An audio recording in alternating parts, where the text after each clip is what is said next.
After two deadly plane crashes in the last week, there are a lot of questions about air traffic controllers. As the public looks for answers, WFMY News 2's Ben Briscoe discovered the Trump administration reduced information online.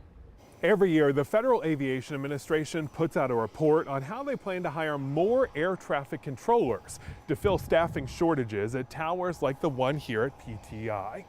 After the plane crashes of last week, I uncovered that the FAA replaced last year's 78-page report online with a slimmed-down 11-page version.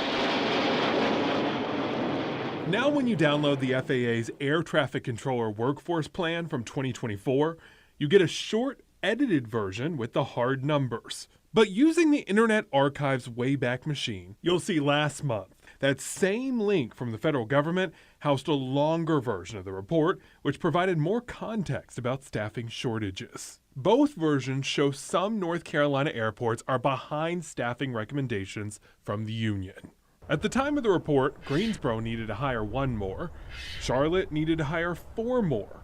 And across the whole country, the FAA needed 780 more air traffic controllers to meet those union recommendations. The Raleigh-Durham Airport actually had 1 extra staff member above the recommended level.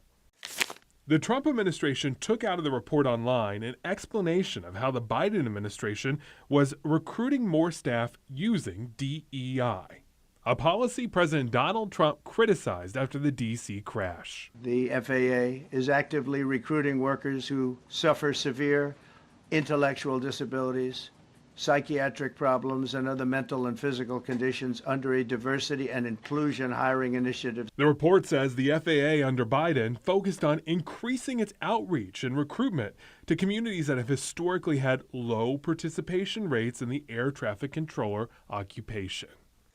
These efforts include persons with disabilities, Hispanic serving institutions, and historically black colleges and universities. After the program, the FAA had more than 12,750 applicants, all of which had to take a pre-employment air traffic skills assessment. Any candidate who passed that also had to go through medical and security clearances. And then the FAA Air Traffic Academy training, just like all job candidates. And here are 3 other things to know about this 78-page report originally posted. First, it predicts we'll see a rise in air traffic controllers retiring over the next 8 years. That's part of the reason that FAA is making the case in the report for increasing funding over the next 2 years for developing more air traffic controllers. And third, the agency is installing new simulators across the country to help keep staff up to date on their training. I did reach out to the Trump administration multiple times over 2 days to see why they changed that report online. I never heard back.